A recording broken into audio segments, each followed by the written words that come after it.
மகளிரின் உழைப்பை அங்கீகரிக்கும் மகளிர் உரிமை திட்டத்தை யாரேனும் நிறுத்த முற்பட்டால் தமிழ்நாடே கொந்தளிக்கும்.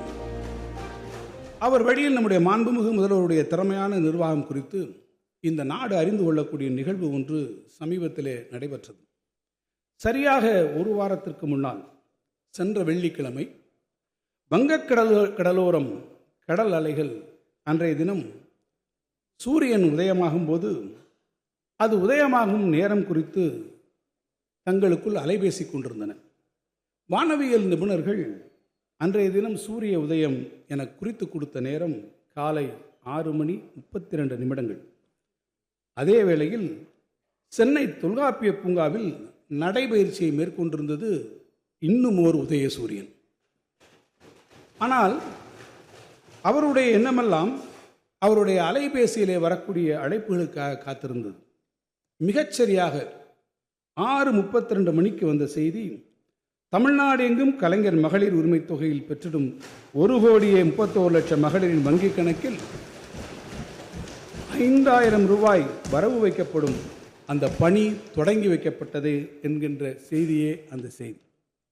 எப்படி வானில் சூழ்ந்திடும் கருமேகங்களை விளக்கி கதிரவன் தன் ஒளியை பரப்ப தொடங்குகிறதோ, அதேபோல சிறுமதியாளர்களின் தடையை தவிர்த்து மகளிரின் உரிமையை நிலைநாட்டி எங்கள் உதயசூரியன் மாண்புமிகு முதல்வர் எடுத்திட்ட அந்த செயலை தமிழ்நாடே பாராட்டி மகிழ்கிறது. இது துல்லிய தாக்குதல் அல்ல, ஒரு தாயுமானவரின் அன்பான அரவணைப்பு. It is not a surgical strike.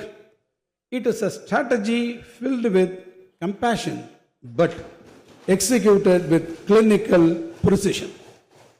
நீங்கள் மகளிர் உரிமை தொகையாக 1,000 ரூபாய் கொடுப்பதை நிறுத்த முயற்சித்தால், நீங்கள் மகளிர் உரிமை தொகையாக 1,000 ரூபாய் நாங்கள் கொடுப்பதை நிறுத்த முயற்சித்தால், நான் 5,000 ரூபாயாக அதை தருவேன் என்று நம்முடைய மாண்புமிகு முதலமைச்சர் எடுத்த முடிவு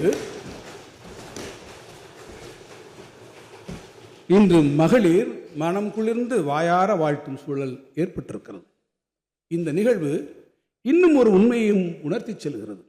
சுயமரியாதை திருமணம், சட்ட அதிகாரம், இருமொழி கொள்கை, அதேபோல நம் மாநிலத்தின் பெயர் தமிழ்நாடு என்று சூட்டி இவற்றுக்கு ஏதேனும் பங்கம் வந்தால், பாதகம் வந்தால் மக்கள் கொந்தளித்து விடுவார்கள் என்ற அச்சம் அனைவருக்கும் ஏற்படும்.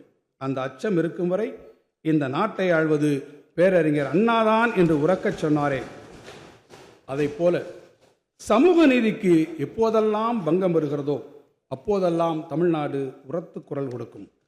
அந்த குரல் எப்போதும் முத்தமிழறிஞர் கலைஞர் அவர்களின் கம்பீர குரலைத்தான் எதிரொலிக்கும்.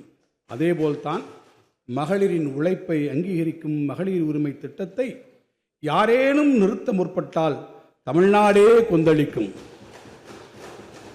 அந்த கொந்தளிப்பு உணர்வு இருக்கும் வரை தமிழ்நாட்டை ஆட்சி செய்வது முத்துவேல் கருணாநிதி ஸ்டாலின் தான் என்பதை நான் உரத்து சொல்கிறேன்.